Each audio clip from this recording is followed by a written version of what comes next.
아멘. 유명한 정현종 시인이 쓴 시 중에 방문객이라는 시가 있습니다. 그 시는 굉장히 신선합니다. 내용은 짧게 이렇게 씁니다. 사람이 온다는 것은 실로 어마어마한 일이다. 그는 그의 과거와 현재와 그리고 그의 미래가 함께 오기 때문이다. 한 사람의 일생이 오기 때문이다. 누군가가 온다는 것은 그의 일생과 함께 온다. 이런 상당히 신선한 얘기를 했습니다. 오늘 우리가 읽은 잠언에도 사람이 온다고 이야기합니다. 어떤 손님이 온다고 이야기합니다. 2절에 보면 교만이 오면 욕도 오거니와 겸손한 자에게는 지혜가 있느니라 이렇게 말합니다. 여기 보면 교만이 온다 이렇게 표현하고 있습니다. 이 교만이라는 단어가 성경에 꽤나 많이 나오는데요. 다른 교만이라는 거, 교만한 자 뭐 이런 걸 보면 약 한 130번 이상 정도 나옵니다. 잠언만 해도 교만이라는 단어가 무려 13번 나오더라고요. 쭉 보니까. 그런데 교만과 비슷한 거만, 오만, 자만, 자랑, 무례, 높은 마음 이런 것까지 하면 상당히 숫자가 많다고 할 수 있어요. 근데 여기 보면 교만이 온다 이렇게 표현합니다. 그런데 교만은 사람이 아닌데 교만이 온다 이렇게 얘기를 하고 있어요. 어떻게 교만이 올 수 있겠어요? 이것은 교만을 의인화시킨 것이죠. 마치 손님이 오는 것처럼 교만을 의인화시켜서 그래서 교만이 온다. 이 말은 교만한 사람이 온다 그런 뜻이라고 할 수 있겠죠.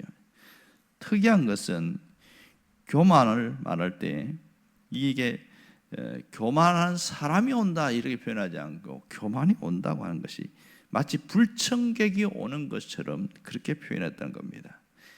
이 아담이 보면 처음부터 교만하지 않았다는 거 우리가 잘 알아요. 그러면 어느 날 에덴 동산에 교만이 찾아왔어요. 누구를 통해 찾아왔냐면 뱀을 통해서 왔습니다. 정확하게 말하면 사탄이지요. 뱀 속에 있는 사탄이 와서 에덴 동산에 와서 아담에게 교만을 불어넣기 시작했습니다. 그것은 사탄이 불어넣은 게 아니라 정확하게 말하면 유혹하고 흔들었죠.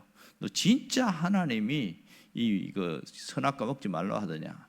그것도 얼마나 교묘하냐면 아담이 아니라 하와를 먼저 뒤흔들어서 쉽게 아담이 무너지게 만들었다는 것이 특징입니다. 결국은 아담이 교만했다는 것은 하나님과 같이 되려고 하는 마음이 있었다 그런 뜻이라고 할 수 있어요.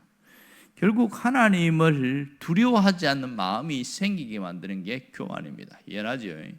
사람이 그렇게 하나님에 대한 경외심과 존경하는 두려운 마음이 있는데 교만해지면 절대로 그런 마음이 없습니다. 순식간에 변합니다. 그래서 여기서 교만이 뭐냐 하는 것을 잘 알려주는데요. 아담에게서 보여주는 교만은 하나님을 거역하는 마음, 자기를 앞세우는 행동 뭐 이런 걸 표현할 수 있겠죠. 결국 교만이 어디로 오냐면 그 사람의 마음으로 온다는 것을 말합니다. 그러면 교만하면 무슨 일이 생기느냐? 그러면 교만이 찾아오면 그 사람이 부패하게 됩니다. 마음이 부패하게 되죠. 이걸 예레미야가 정확하게 찝었습니다. 예레미야 17장 9절에 보면 뭐라고 그러냐면 만물보다 거짓되고 심히 부패한 것은 마음이라 누가 능히 이를 알리오마는 이렇게 표현합니다. 결국 교만하면 마음이 부패지는데 그 결과가 뭐냐?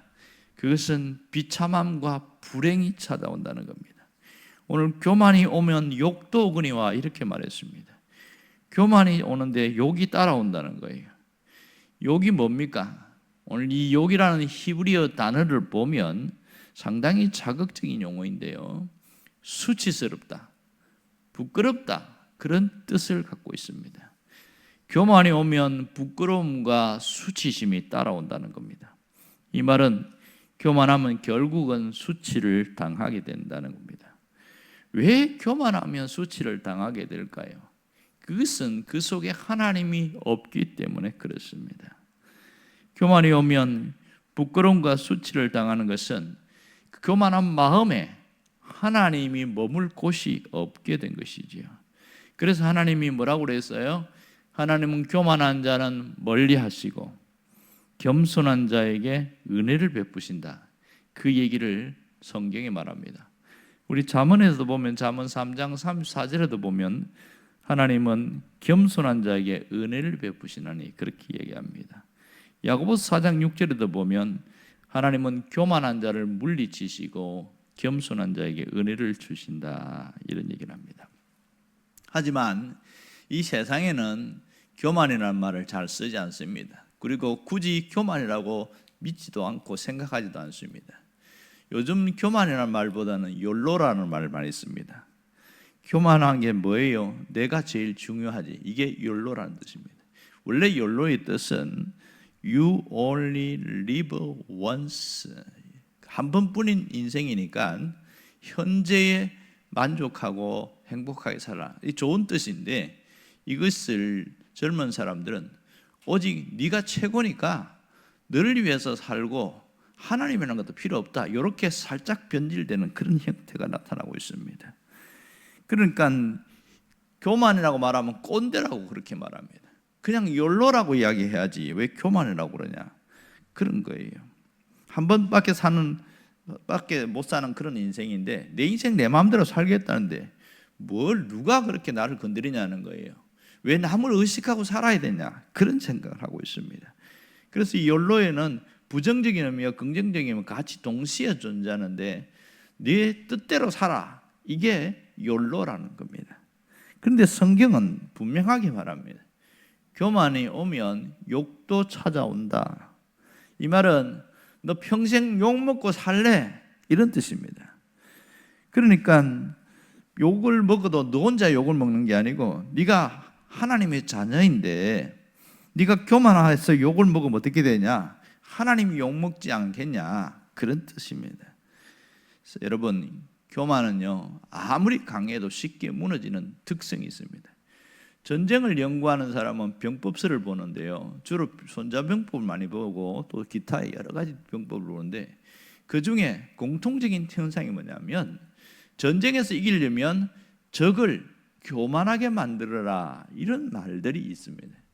왜 적을 교만하게 만드냐?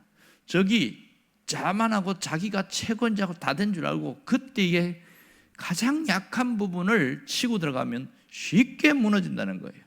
그래서 한꺼번에 확 무너집니다. 성경에 보면 그런 일들이 있었는데요, 바벨론이라는 나라 자체가 사면이 아주 높은 지대에 있어서 도무지 이 바벨론 성은 점령할 수가 없게 되어 있었어요. 이거 어떻게 점령하냐? 옆에는 유프라테스 강과 티그리스 강이 지나가고 있고 도무지 알 수 없는 겁니다. 그때에 벨드사사라는 왕이 저기 왔다고 그러는데도 페르시아의 어떤 군대, 메디아 군대가 왔다고 했는데도 눈도 끔찍하지 않고 성전에서 가져왔던 그 기물들, 제사 드리는 그것들 갖고 술잔으로 만들어서 먹고 그랬잖아요. 그때 성경에 보면 갑자기 이 벨드사살 앞에서 글씨가 나타나는데 메네 데겔 우바르신 뭐 이런 글씨 나오고 깜짝 놀래가지고 이거 누가 해석 좀 해봐라, 그 다니엘이 해석해 주거든요. 그런데 그날 밤에 어떻게 쳐들어오냐면 그렇게 완벽하다고 생각하는데 어떻게 하면 이걸 쳐들어갈 수 있을까? 가만히 보니까 요만한 수로가 하나 있는 거예요. 수로가 물이 쫙 빠져나가고 나면 그 수로가 이용하는데, 그래서 좀 덩치가 작은 사람들, 특별히 훈련된 군인들을 그쪽으로 보냈어요. 아니나 다를까 그 수로를 통해서 들어갈 수 있는 물이 생기는 겁니다. 왜냐하면 그들이 먹고 하면 모든 그 대소변을 그로 빠져나오니까. 그렇게 해서 특공대를 보내가지고 성문을 확 열어버렸는데 순식간에 무너져 버린 겁니다. 그 강대한 바벨로니아가 한꺼번에 쉽게 무너진 것이 바로 교만 때문이다, 그렇게 이야기하는 분들이 많습니다. 전쟁을 연구하는 사람들은 교만하면 사람이 약해진다 그럽니다. 마귀도 마찬가지죠. 우리를 가장 약하게 할 때가 언제냐? 교만하게 만들답니다. 교만하게 만드는 이유는 우리를 무너뜨리는 겁니다. 우리의 신앙을 무너뜨리고 우리의 삶을 무너뜨리게 하기 위해서입니다. 마귀는 우리를 망하게 하기 위해서 정말 교만하게 만드는데, 라인홀트 리버가 교만은, 신앙인에게 교만은 네 가지 특징이 있다, 네 가지 종류가 있다, 이런 얘기를 합니다. 첫 번째는 권력의 교만이라는 겁니다. 그냥 평범할 때는 참 겸손한데 뭐 권력을 가지면 갑자기 사람이 태도가 바뀐다라는 거예요. 쉽게 말해서 뭐 동장을 하든지 아니면 여기 시의원을 하든지 국회의원을 하든지 사람이 그렇게 겸손하다고 생각했는데 권력을 가지니까 와, 아나무인이다 이렇게 이야기하는 거예요. 또 하나는 지적인 교만입니다. 그렇게 착한 사람이 많이 배우고 그렇게 해서 박사학위가 한두 개 있고 뭐 이러니까 사람이 갑자기 어깨에 힘이 들어가가지고 목 빳빳해서 말하는 게 그것도 몰라요? 뭐 이러면서 사람이 뭐 자존심을 긁어대는데 상당히 교만해지더라는 겁니다. 세 번째는 도덕적인 교만입니다. 자기 스스로 가장 의롭다고 생각하고 그렇게 살면 안 된다고 지적질하고 이렇게 한다는 겁니다. 네 번째는 영적인 교만, 신앙적인 교만이 있다는 거예요. 누가 나만큼 잘 믿는 사람이 있냐? 그렇게 자기가 최고로 잘 믿는다고 그렇게 치부한다는 겁니다. 마치 천사 같은 사람이라고 자부하면서 살지만 결국은 그 사람이 겸손하지 않고 변질돼서 교만해서 무너지는 걸 봤습니다. 어떤 분이 쓴 글을 읽었는데요, 제목이 신앙인이 왜 교만하게 되는가 궁금해서 봤어요. 그랬더니 이렇게 얘기하더라고요. 신앙이 깊다는 사람들이 오히려 더 교만합니다. 말씀을 많이 아는 사람들이 오히려 더 정죄합니다. 기도를 많이 한다는 사람들이 오히려 마음이 좁습니다. 이 모순은 단순히 그 사람의 문제만은 아니고 어떤 구조적인 문제가 만들어냈습니다. 그러면서 이렇게 얘기하더라고요. 신앙이 교만하게 되는 것은 가장 근본적인 이유는 하나님을 아는 만큼 내가 특별해진다는 착각을 하기 때문입니다. 사람은 누구나 자기 존재를 특별하게 느끼고 싶어 합니다. 그 욕구 자체는 나쁘지 않습니다. 하지만 문제는 신앙이 이 욕구를 잘못된 방식으로 충족시킬 수 있다는 점입니다. 그래서 그분이 자기가 느낀 점을 이야기하는 것 같아요. 어떤 분을 만났는데 나는 믿음이 깊다, 나는 영적으로 예민하다, 나는 말씀을 많이 안다, 나는 하나님을 더 잘 안다, 이런 인식을 하고 있더라는 거예요. 여기까지는 하나 문제가 없습니다. 그런데요, 교만이 들어가니까 사람이 바뀌더래요. 뭐라고 그러냐면 나는 저 사람보다 낫다, 저 사람은 아직 신앙 수준이 한참 떨어진다, 저 사람은 영적으로 아주 미숙하다, 나는 깨달았고 저 사람은 모른다, 이렇게 달라지더라는 거예요. 신앙적 우월감이지요. 세상의 이 교만, 자만은 세상의 기준에서 나오지만 기독교인의 교만과 자만은 하나님이라는 절대 기준에서 나온다는 거예요. 그래서 상당히 이 글을 읽고서 생각을 참 많이 하게 됐어요. 가만히 보면 기도 많이 하는 사람이 정죄를 많이 하더라고요. 아니 왜 새벽 기도도 안 나오냐고 막 그렇게 이야기하고, 그리고 성경을 많이 읽는 사람들이 그것도 모르냐고, 교회 다닌 지 몇 년 됐는데 이렇게 하는, 그런 거 보면 이 신앙 안에도 교만이 섞일 수 있구나 이런 겁니다. 하지만 오늘 성경에 보면 겸손한 자에게는 지혜가 있느니라 이렇게 말했습니다. 원래 잠언에 나오는 지혜는 예수님을 가리키는 게 맞거든요. 그러니까 겸손한 자에게 지혜가 있느냐, 이 말은 예수가 그 속에 있는 사람은 겸손한 사람이다 이런 뜻입니다. 그래서 예수가 있는 사람은, 겸손한 사람은 존귀하게 된다. 뒤에 읽어보면 나오지만 잠언 18장 12절에도 보면 겸손은 존귀의 길잡이니라 이렇게 이야기하고 있습니다. 예수를 가진 사람은 존귀하게 될 수밖에 없고 하나님이 나를 존귀하게 한다는 거예요. 겸손이 길잡이다. 결국은 겸손을 통해서 새로운 것을 알게 되고 새로운 것을 발견하게 되어지고 깨닫게 되더라, 그런 얘기입니다. 그러니까 겸손하면, 겸손한 자의 특징이 하나 있는데 그거는 남의 말에 귀를 기울일 줄 안다는 겁니다. 다른 사람의 이야기를 잘 경청하는 것, 이게 겸손의 특징이라는 거예요. 예수가 그 속에 있는 사람은 내가 주인이 아니고 예수님이 주인이라고 믿기에 상대방의 이야기를 관심을 갖고 귀를 기울인답니다. 세상에서도 영업을 하는 사람이, 성공을 하는 사람이 고객의 소리에 귀를 기울이는 사람이 성공한다, 그런 얘기들은 일반적으로 있습니다. 그래서 어떤 전문가가 그런 얘기를 했는데요, 어떤 제품을 만들었을 때 가장 완전한 제품은 어디서 나오냐? 고객의 불만을 듣고 그 문제를 해결하려고 애를 쓸 때 최고의 제품이 나온다, 그런 얘기합니다. 하지만 교만한 사람은 네가 몰라서 그래 이러면서 무시해버린다는 겁니다. 겸손한 상인은 고객의 소리에 귀를 기울인다는 거예요.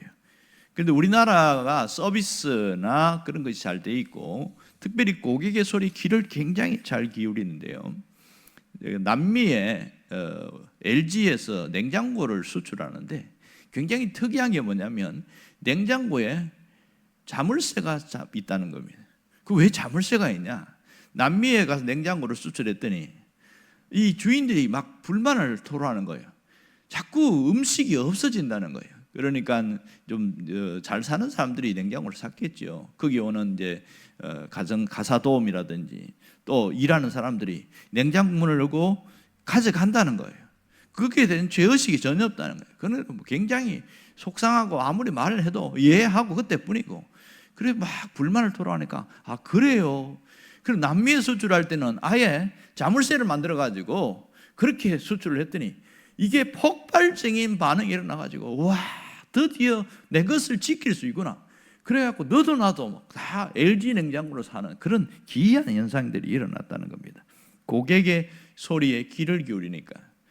김치 냉장고 우리는 당연한데요, 다른 나라에서는 김치 냉장고가 없답니다. 왜냐하면 김치를 안 먹으니까. 김치 냉장고 여기 이것도 고객의 소리 때문에 그래요.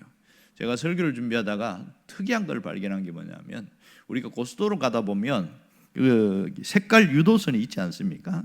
이것도 창의적인 아이디어가 어디서 나오냐면 고객의 소리에 불만에 귀를 기울여서 나온 아이디어더라고요.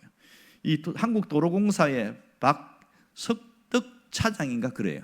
이분이 그 얘기를 자꾸 듣는데 어떻게 하면 될까? 왜냐하면 사람들이 초보 운전이나 또 길을 낯선 곳에 가면 자꾸 그 길로 빠져나가야 되는데, 진출로가 나가야 되는데 못 가고 그냥 지나친다든지 휴게소로 빠져가고 다시 유턴하고 뭐 이러면 자꾸 사고가 나고 막 이러면서 야 이거 어떻게 하면 해결될까? 그런 고민을 하는 속에서 그러면 길바닥에다가 그냥 페인트를 칠해가지고 색깔로 한번 칠하면 어떻겠냐?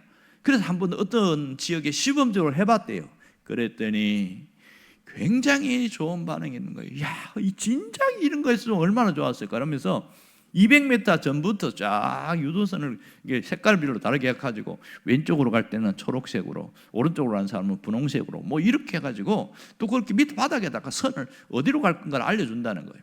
그렇게 해서 사고율도 높이고 줄이고, 그리고 고객들이 굉장히 편안하게 운전할 수 있도록 그렇게 만들어서 국민 훈장을 받았어요. 모란장이라고. 2024년 5월인가 아마 그런 훈장을 받습니다. 이게 다 고객의 소리를 듣는다는 것은 그 사람이 세상에서도 겸손하면 창의적인 아이디어가 나오고 좋은 것이 일어납니다. 여러분, 왜 성경에서 겸손을 이야기하냐? 겸손한 자가 강한 자이기 때문에 그렇습니다. 교만은 강한 것 같아도 이 댐에 구멍이 나는 것처럼 결국은 무너지게 됩니다. 교만하면 가까이 하지 않습니다. 하지만 겸손한 자는 모두가 고개를 숙이게 되어집니다. 오늘 중요한 것은 겸손한 자는 하나님께서 함께 하시고 또 지혜가 있느니라 이렇게 말하십니다. 하나님이 은혜를 주신다는 얘기예요. 예수님이 있는다는 그 존재론적으로 그것만 중요한 게 아니라 겸손하다는 것은 지혜롭다는 것이고 하나님의 은혜가 있다는 것이고 그 사람을 보면 은혜롭다는 뜻이지요. 오늘 이런 겸손한 자가 되기를 간절히 바랍니다. 기도하겠습니다.